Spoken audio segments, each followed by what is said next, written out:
नमस्कार, मेरा नाम है मनीष कुमार वर्मा और आपका स्वागत है मेरे चैनल RSCS बाय मनीष पर। आज हम 8.1 प्रश्नावली पढ़ेंगे, जिसका पार्ट 1 मैंने पहले ही अपलोड कर दिया है। पार्ट 2 अब स्टार्ट होगा, जो 6 से लेकर 10 तक क्वेश्चन है। इसका छठा क्वेश्चन है कि यदि कोण A कोण B न्यून कोण हो जहाँ कोस A बराबर कोस B, तो दिखाइए कि कोण A बराबर कोण B। तो इसमें हमें वही C समकोण त्रिभुज लेना पड़ेगा, और जिसमें A और B न्यून कोण है और C का मान समकोण होगा। यदि अगर हम थीटा ये लेते हैं B, तो इसके सामने वाली भुजा लंब कहलाएगी और इसके पास वाली भुजा आधार। यदि थीटा हम ए लेते हैं तो इसके सामने वाली भुजा लंब कहलाएगी और इसके पास वाली भुजा आधार। कर्ण का मान हमेशा एक ही रहेगा, AC, जो 90 डिग्री के सामने होता है। अब हम चलेंगे इसके क्वेश्चन पर। तो कोस A बराबर दिया है हमें कोस B। ध्यान से देखना दोस्तों, कोस A हम इसको लाल बटे कक्का के रूप में लिखेंगे, LAL बटे कक्का। ये मान और ये मान किस किस का होता है वो देखेंगे। लाल बटे कक्का यानी लंब बटे कर्ण, ये साइन थीटा का मान होता है। और इसके बाद आधार बटे कर्ण, ये कोस थीटा का मान होता है। और लंब बटे आधार, ये मान होता है tan थीटा। इसी के अपोजिट कर्ण बटे लंब, ये मान होगा साइन थीटा का। सॉरी ये मान होगा कोसेक थीटा। कर्ण बटे आधार, ये मान होगा सेक थीटा का। आधार बटे लंब, ये मान होगा कोट थीटा। अब इसके अनुसार हम इनमें मान रखेंगे। इससे पहले हम देख लेते हैं चित्र में। यहाँ पर थीटा का मान A दे रखा है, तो यदि थीटा A मानते हैं तो इसके सामने वाली भुजा क्या कहलाएगी? लंब, और इसके पास वाली भुजा आधार। तो कोस A को हम किस प्रकार लिख सकते हैं? कोस A को हम लिख सकते हैं आधार बटे कर्ण। इसी प्रकार कोस B को भी यही आधार बटे कर्ण। अब ध्यान से देखना दोस्तों, थीटा का मान यहाँ पर A दे रखा है, तो A आधार क्या होगा? थीटा A मान रखा है तो आधार का मान होगा AC, और कर्ण का मान हमेशा सेम रहेगा। कर्ण का मान हमेशा AB रहेगा। और इसमें थीटा का मान दे रखा है, तो इसमें आधार कितना होगा? आधार होगा इसमें BC, और कर्ण का मान हमेशा वही सेम AB। तो देखिए दोस्तों, ये दोनों बराबर में, तो AB से AB कट जाएगा, हमारे पास क्या बचेगा? AC बराबर BC। अब ये इस त्रिभुज, समकोण त्रिभुज की क्या है? भुजाएं। यदि किसी त्रिभुज में दो भुजा समान होते हैं तो उसके कोण भी क्या होंगे? समान। तो कोण A बराबर होगा कोण B के। फिर से एक बार, किसी त्रिभुज में यदि उसकी दो भुजा बराबर होती है तो उसके दो कोण भी क्या होंगे? बराबर।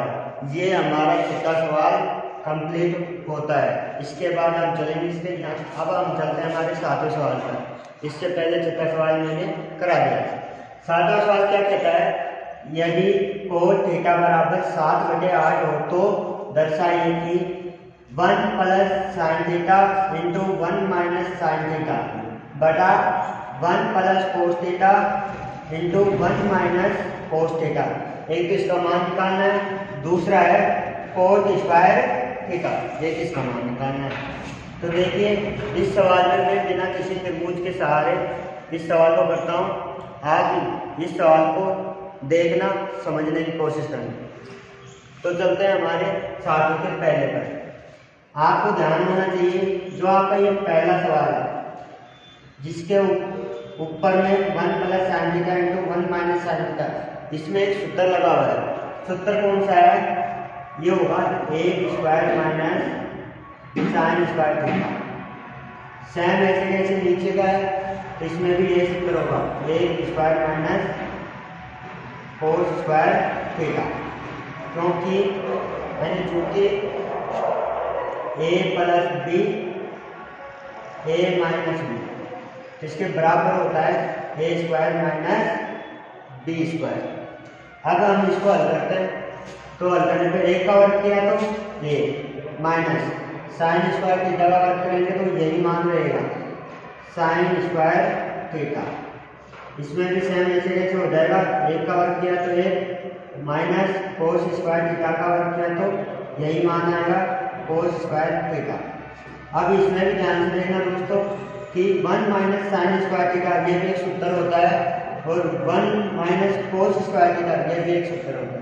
ये सूत्र किसका होता है? 1 माइनस साइन स्क्वायर थीटा, ये सूत्र कोस स्क्वायर थीटा का होता है और नीचे वाला साइन स्क्वायर थीटा, क्योंकि 1 माइनस साइन स्क्वायर थीटा बराबर कोस square theta, 1 minus cos square theta बराबर साइन स्क्वायर थीटा। अब जो ये कोस स्क्वायर थीटा बटे साइन स्क्वायर थीटा ये मान आया, ये मान कोस स्क्वायर थीटा का होगा। अब इसमें कोस स्क्वायर थीटा में हम कोस थीटा का मान रख देंगे जो हमें पहले से ही दे रखा है। क्या मान दे रखा है इसका? 7/8। क्या लगा हुआ है इसके? स्क्वायर, तो इसके भी हम स्क्वायर लगाएंगे। अब इन दोनों का वर्ग किया तो 7 का वर्ग किया तो 49, 8 का वर्ग किया तो 64। ये सवाल होता है हमारे सातवें का पहला। अब सेम ऐसे कैसे दूसरा सवाल है, इसमें भी ऐसे कैसे मान रख दो तो इसका मान निकल कर आ जाएगा 7/8 का वर्ग या स्क्वायर बराबर 7 का वर्ग किया तो 49 और 8 का वर्ग किया तो 64। अतः ये हमारा 7वां सवाल कंप्लीट होता है। अब इसके बाद हम चलेंगे हमारे 8वें सवाल। अब हम हमारे 8वें सवाल पर चलते हैं। 8वां सवाल क्या कहता है, देखिए, यदि 3 कोस a बराबर 4 हो तो जांच कीजिए कि 1 माइनस tan स्क्वायर a बटा 1 प्लस tan स्क्वायर a बराबर cos square a minus sine square a के है या नहीं। तो हमें ये जांच करना है। इस सवाल को भी मैं बिना किसी त्रिभुज के सहारे करूँगा, इसको भी आप ध्यान से देखना, समझने की कोशिश करना। तो चलते हैं हमारे आगे सवाल पे। ध्यान से देखना दोस्तों, 1 minus tan square upon 1 plus tan square 1 minus tan square मैं साइन कोस में चेंज करूँगा और 1 प्लस tan स्क्वायर इसका एक सूत्र होता है। क्या सूत्र होता है? पहले ऊपर वाले पर चलते हैं। 1 माइनस साइन कोस में चेंज किया तो इसका सूत्र होगा sine square a upon cos square upon, अब ये एक सूत्र होता है, ये सूत्र होगा सेक स्क्वायर थीटा, चूंकि tan स्क्वायर a बराबर sine square a upon cos square a और एक होगा 1 प्लस tan स्क्वायर a बराबर सेक स्क्वायर a। अब इस सेक स्क्वायर a को भी मैं साइन कोस में चेंज करूँगा। तो देखिए ध्यान से, सेक किसका उल्टा होता है? सेक उल्टा होता है कोस का। इससे पहले दोस्तों ध्यान से देखना कि जो ऊपर है बटा में ये भिन्न है, इसको पहले मैं हल करता हूँ। तो इसका एलसीएम लेंगे तो कितना आएगा? इसका एलसीएम आएगा cos square. Cos square a को डायरेक्ट 1 से गुणा कर दो तो कोस स्क्वायर ए माइनस यहाँ से ये एलसीएम आ चुका था, क्या बचेगा हमारे पास साइन स्क्वायर ए बटा, अब इसको कोस में चेंज करना है तो 1 कोस स्क्वायर। अब देखो ध्यान से, इसके बटा में भी कोस है और इसके बटा में भी कोस है, दोनों आपस में क्या होंगे कट जाएंगे, तो हमारे पास क्या बचेगा कोस स्क्वायर ए माइनस साइन स्क्वायर ए बटा एक का भाग हम इसमें देंगे तो वही संख्या आती है, तो क्या मान आएगा कोस स्क्वायर ए माइनस साइन स्क्वायर। तो बताओ दोस्तों कि ये इसके बराबर है कि नहीं, तो हमें आगे लिखना है अतः यह बराबर है। ये हमारा 8वां सवाल समाप्त होता है। अब इसके बाद चलेंगे हमारे 9वें सवाल। अब चलते हैं हमारे 9वें सवाल। देखिए 9वां सवाल क्या कहता है, त्रिभुज ABC में जिसका बी कोण समकोण है, यदि tan A बराबर 1/√3 हो तो निम्नलिखित से मान ज्ञात कीजिए। जिसका पहला नियम है साइन ए कोस सी प्लस कोस ए साइन सी, दूसरा दे रखा है कोस ए कोस सी माइनस साइन ए साइन सी, तो इनके हमें मान ज्ञात करने हैं। और देखिए ध्यान से कि सवाल में हमें क्या दे रखा है, सवाल में हमें tan A बराबर 1/√3 दे रखा है और tan A को हम क्या लिख सकते हैं लाल बटा कक्का के अनुसार, इसको हम लिख सकते हैं लंब बटे आधा। तो इसमें लंब का मान 1, आधा का मान 3 दिया है। इसमें वही त्रिभुज लेना पड़ेगा ABC जिसका बी कोण समकोण है, ए और सी न्यून कोण होंगे। अब ध्यान से देखना दोस्तों, यदि थीटा में सी मानता हूं तो इसके सामने वाली भुजा लंब कहलाएगी और पास वाली भुजा आधा। यदि थीटा में ए को मानता हूं तो इसके सामने वाली भुजा लंब कहलाएगी और इसके पास वाली भुजा आधा। ध्यान रखना दोस्तों, 90 डिग्री के सामने वाली भुजा हमेशा कर्ण होती है, इसके ये सामने वाली भुजा कर्ण होती है। तो हमें क्या कह दिया है लंब और आधा। मैं एक और दूसरा त्रिभुज बना रहा हूं, ए सी और ये 90 डिग्री का डी। अब जिसमें मैं थीटा सी को मान रहा हूं तो इसमें इसके अनुसार चलेंगे लंब का मान, यानी लंब क्या होगा ए बी का मान कितना दे रखा है 1, आधार यानी BC, तो BC का मान कितना दे रखा है √3। निकालना क्या है कर्ण, क्या निकालना है कर्ण यानी AC का मान। तो कर्ण निकालने के लिए पाइथागोरस प्रमेय का सूत्र होता है, उस सूत्र का उपयोग करेंगे। तो क्या होता है पाइथागोरस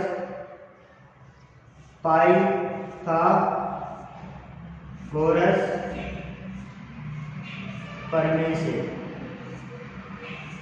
कर्ण निकालना है, तो कर्ण बराबर रूट लंब का स्क्वायर प्लस आधार का स्क्वायर। इसके बाद लंब का मान रख दो, लंब का मान कितना दे रखा है 1 का वर्ग प्लस आधार का मान √3 का वर्ग। जब हम इसको हल करेंगे तो 1 का वर्ग करने पर मान 1 होता है, प्लस √3 का वर्ग करेंगे तो इसका मान आएगा 3। देखो दोस्तों ध्यान से, √3 को √3 से गुणा करना यानी वर्ग करना, तो इसमें क्या होता है इसकी जो रूट होता है ना ये हट जाते हैं और मान ऐसे जैसे 3 आ रहा है। इसका दूसरा तरीका देखो ध्यान से, √3 को √3 से गुना किया तो 3 किया 9। 9 ऐसी कौन सी संख्या है जिसका वर्ग है? वह संख्या 3 है। जिस प्रकार से समझना है देख लो। अब क्या करेंगे? दोनों को जोड़ेंगे। 1 और 3 4। 4 ऐसी कौन सी संख्या है जिसका वर्ग है? ये 2 है। यानी करण का मान कितना आया? 2। करण का मान यानी 2। करण की जगह हम क्या लिख सकते हैं? AC। AC का मान कितना आया? 2। अब चलते हैं हमारे सवालों पर। पहला सवाल क्या कहता है? पहला सवाल कहता है sin A cos C plus cos A sin C। इनमें मान रखना है जो हमने निकाला। sin A थीटा की जगह ये दे रखा है, यानी अब थीटा में कौन सा मान है? मैंने पहले बता दिया कि जो थीटा मानेंगे उसके सामने वाली भुजा क्या कहलाएगी? लंब। तो साइन, इसको लाल बता करके तो समझ किस प्रकार लिख सकता हूँ? इसको लिख सकता हूँ मैं लंब बटे करण। कोस सी, इन दोनों के बीच में किसी भी कोई सा भी चिन्ह नहीं है तो इसका मतलब ये गुणा हो रही है आपस में। कोस सी को आधार बटे करण प्लस इसी प्रकार इसको आधार बटे करण इंटू लंब बटे करण। अब देखना दोस्तों ध्यान से, थीटा है तो ए थीटा होगा तो इसके सामने वाली भुजा लंब चलाएगी यानी √3। करण का मान 2, हमेशा एक रहेगा करण का मान इंटू। अब आधार C, कोस C यानी थीटा का मान क्या है? C। तो इसके सामने वाली भुजा लंब और पास वाली भुजा आधार, तो आधार क्या होगा? √3।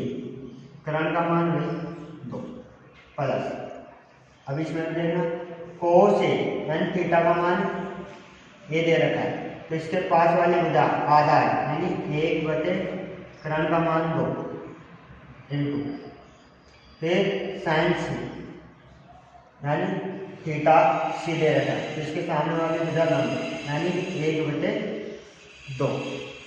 अब इन दोनों को आपस में गुणा करेंगे तो इसका मान आएगा 3 और 2 को 2 से गुणा किया 4 प्लस इन दोनों को गुणा किया तो 1 बटे 4। अब ये भिन्न में इसका हम एलसीएम लेंगे तो देखो जब भिन्न में समान संख्या होती है नीचे तो उसका एलसीएम ऐसे कैसे आ जाता है और ऊपर वाली संख्या आपस में जुड़ जाती है। तो 3 और 1 4 बटे 4, 4 से 4 को काटा तो 1। ये पहले का आंसर हो गया 1। अब इसका दूसरा चलते हैं। दूसरा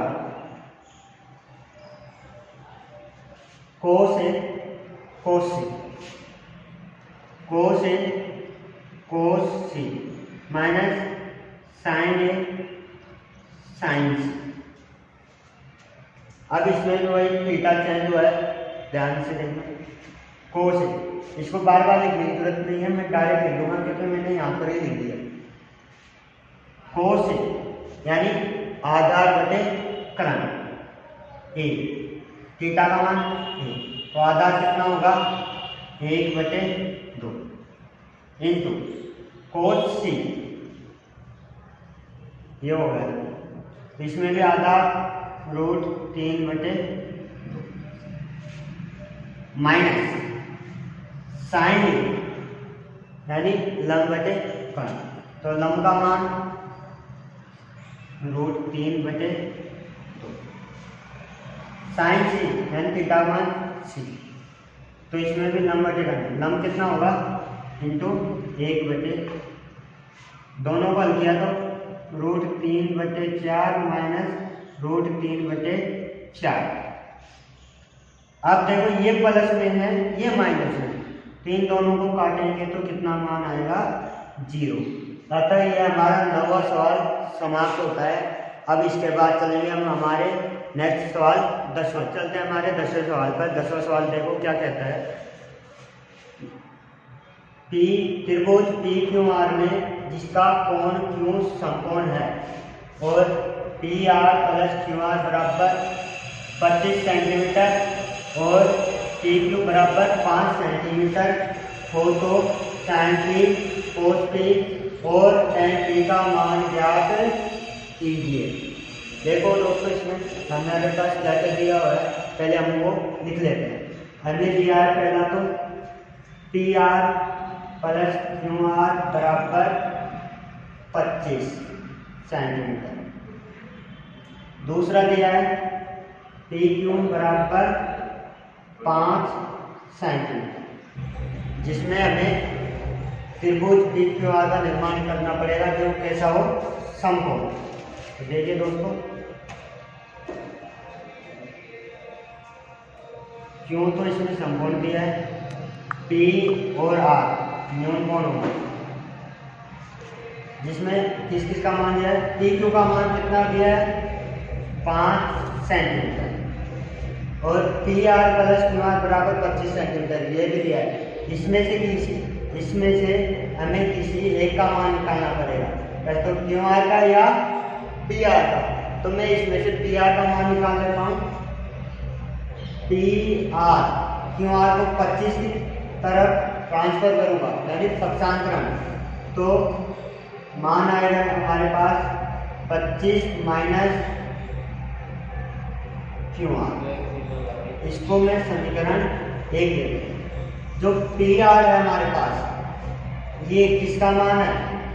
ये मान होगा करंट का। और PQ मैं इसमें थीटा अपनी तरफ से मान लेता हूँ, तो ये मान होगा आधार। तो हमें क्या निकालना है? PR निकालना।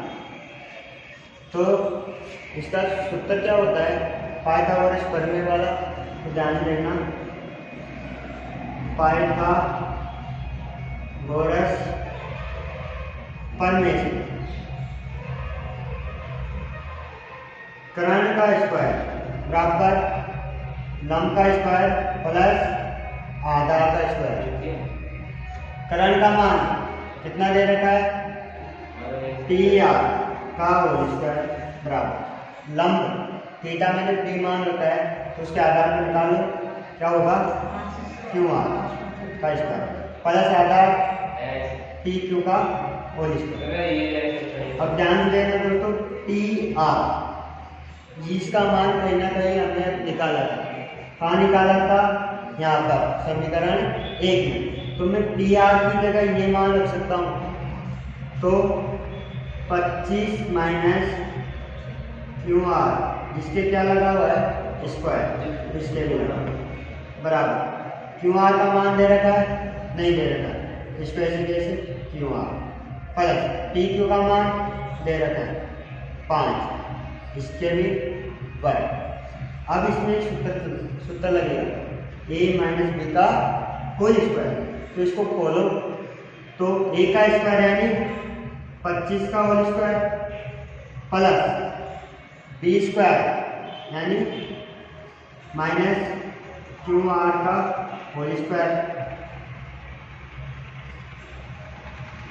बराबर minus 2AB 2 into 25 into B का मान QR बराबर QR प्लस 25 का वर्ग किया तो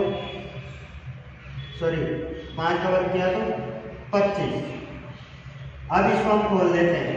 25 का वर्ग किया तो 625 प्लस माइनस QR का वर्ग करेंगे तो इसका प्लस QR आएगा, QR का वर्ग माइनस 2 को 25 से गुणा किया तो माइनस के 50, QR से गुणा किया तो QR बराबर QR का स्क्वायर प्लस 25।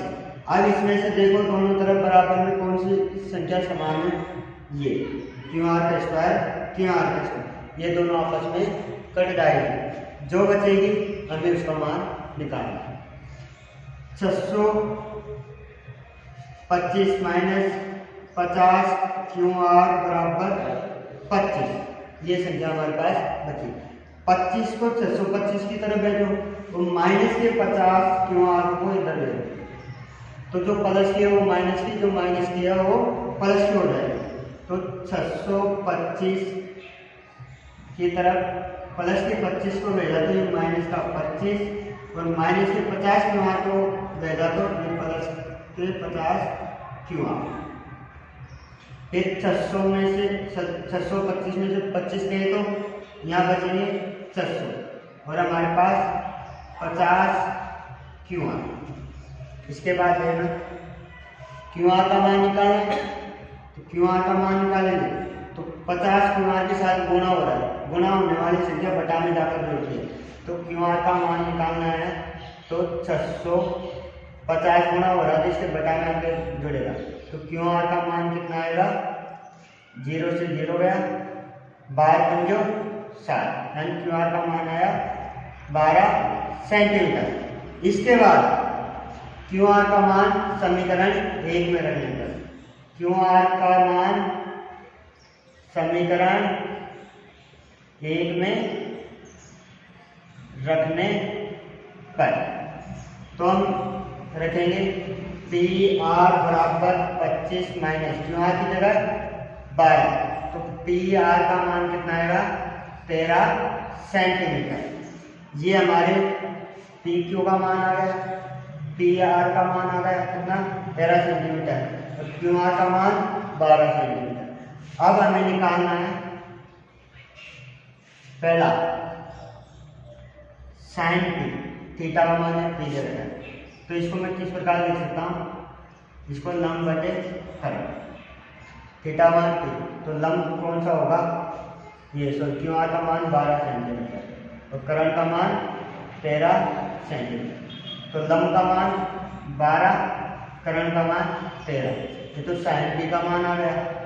कोस P, इसका मान होता है आधार बटे करण, तो आधार का मान कितना दे रखा है, 5, करण का मान 13 और tan P,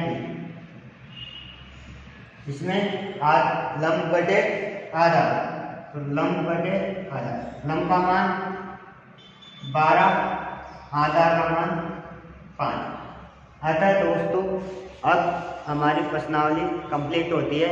11वां सवाल परीक्षा की दृष्टि से इम्पोर्टेंट नहीं है, ये 10 सवाल है, ये पूरे आपको अच्छी तरीके से पढ़ने, समझने, देखने, परीक्षा में एक भी सवाल नहीं छोड़ते हैं अगर इस प्रश्नावली से कोई सवाल आ जाए।